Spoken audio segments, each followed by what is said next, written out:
Santos, amados, gracia y paz. Este es el audio número 5 de esta serie La Unión en Vida. El pastor Pedro Saavedra le saluda. La vida del lugar santo y ministrar a Dios se refiere o habla directamente de la consagración del hombre interior. Cuando el hombre interior no encuentra ninguna diferencia entre la vida y la muerte, entonces podemos decir que la consagración del hombre interior se está acercando a la plenitud. Todos nosotros sabemos que la consagración del hombre exterior no nos puede traer a un abandono total a Dios o darnos completamente a la voluntad de Dios. Muchos creyentes nos hemos consagrado totalmente a Dios. De hecho, hemos llamado por años a los creyentes a consagrarse totalmente a Dios y muchos con toda seriedad lo han hecho, pero sin tener idea de la consagración del hombre interior. Ni siquiera pensar que es posible. Por eso nunca llegamos a tener las dos experiencias. La crucifixión del hombre interior y del exterior con Cristo. Esta frase que recordamos allá en Gálatas 2:20, cuando el apóstol habla lo que vivo, lo que yo vivo, es el aspecto que nosotros podríamos ver a pesar de habernos consagrado con toda sinceridad. Seguimos mirando el yo vivo. El ya no vivo yo, sino Cristo, no es la realidad experiencial en la mayoría de los creyentes que se han consagrado con toda seriedad. ¿Y por qué sucede esto? Porque nosotros no reconocemos la plenitud o la totalidad de la consagración necesaria para la unión de vida. La unión en vida o la unión de vida no es una doctrina o un rendimiento total, sino una vida de rendimiento total. Es otra vida. En realidad, aún hablando de estas cosas y pudiéndolas explicar más o menos bien, muchos tenemos que reconocer que no tenemos idea de todo lo que esta unión en vida significa. Nosotros usamos palabras para hablar acerca de estas cosas, pero la vida, que es la expresión de la vida que nos habita, de la vida que tenemos, que es la expresión de estas cosas, todavía son un misterio. Nosotros podemos ver la verdad a la distancia, pero la experiencia parece que nos elude.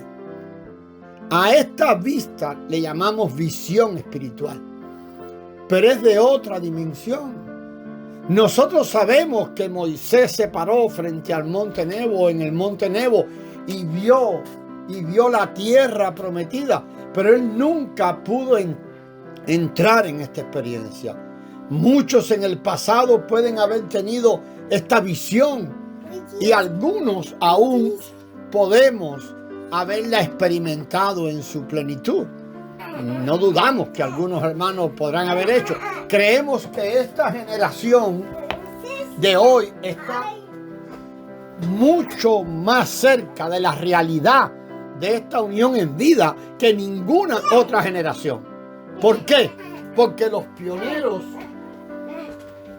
pioneros que nos precedieron nos están mirando correr esta carrera.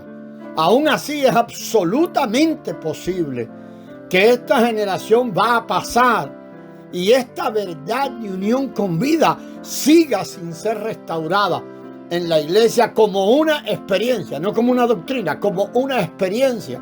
Creemos que se ha venido cada vez más hablando de esto porque más lo estamos viendo. Pero puede pasar esta generación y no es restaurada esta verdad como una experiencia. ¿Y por qué? ¿Por qué? Porque para llegar a tener la experiencia de la unión en vida es necesario que no estemos satisfechos solo con la información o con lo que podríamos llamar la doctrina de la unión en vida.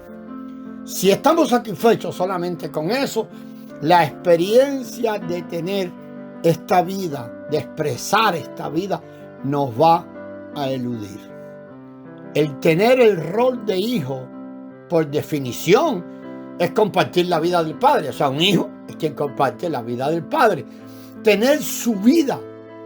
Aún, hermanos, los bebés espirituales comparten una porción de su vida Zoe. Están unidos al Padre. Nosotros somos bastante osados como para decir que somos nacidos de nuevo de la semilla eterna, incontaminada, inaccesible, y que compartimos su vida. Y lo decimos con seguridad y con mucha osadía. Sin embargo, la realidad es que cuando nosotros hablamos acerca de miembros de su cuerpo, nos estamos refiriendo a aquellos que han venido a hacer una vida de unión con la cabeza. A esto es lo que llamamos precisamente unión de vida o unión en vida. Cuando hablamos de que los dos van a llegar a ser uno, no hablamos acerca de algo natural o físico que solo se puede referir al vivir solo por su vida única. Eso es lo que estamos apuntando. Cuando nosotros hablamos acerca de la novia de Cristo, en términos carnales, vamos a engañar a los que escuchan y va a ser comparado con una relación como algo romántico. Creo que mucho de ese romanticismo hay por allí entre nosotros. El hermano Leo Fenton escribió un libro acerca del romance del amor divino, que sugiere que este romance fue la razón de la creación. Sugiere que Dios está tras un romance. Pero el romance realmente es un término humano que usamos para expresar esto. Y si se relaciona en realidad con relaciones humanas y se deja en ese nivel, nosotros no vamos a alcanzar la profundidad de la verdad o la realidad de la verdad. Nosotros podemos hacer algunas comparaciones carnales, usar algunas figuras o sombras y algunas aplicaciones naturales que serán más buenas, nos pueden dar más ayuda en la claridad de la verdad. Pero si nosotros hacemos del vivir solo por su única vida algo físico o sexual o romántico, perdemos totalmente la verdad divina de la unión en vida o de la unión de vida.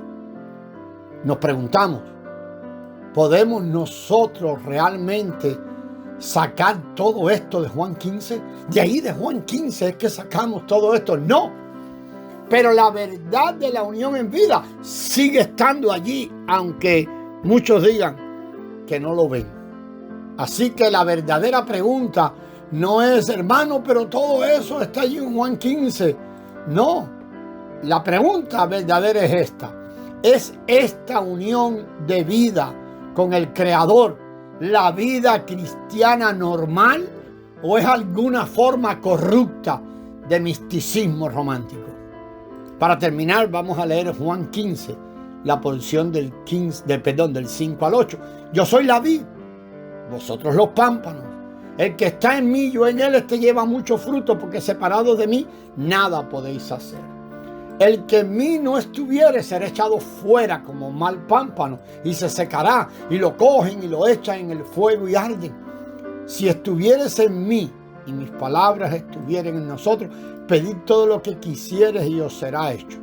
En esto es glorificado mi Padre, en que llevéis mucho fruto y seáis así mis discípulos. Amados, lo dejamos hasta aquí y continuamos en el próximo audio. La gracia del Señor sea con vosotros.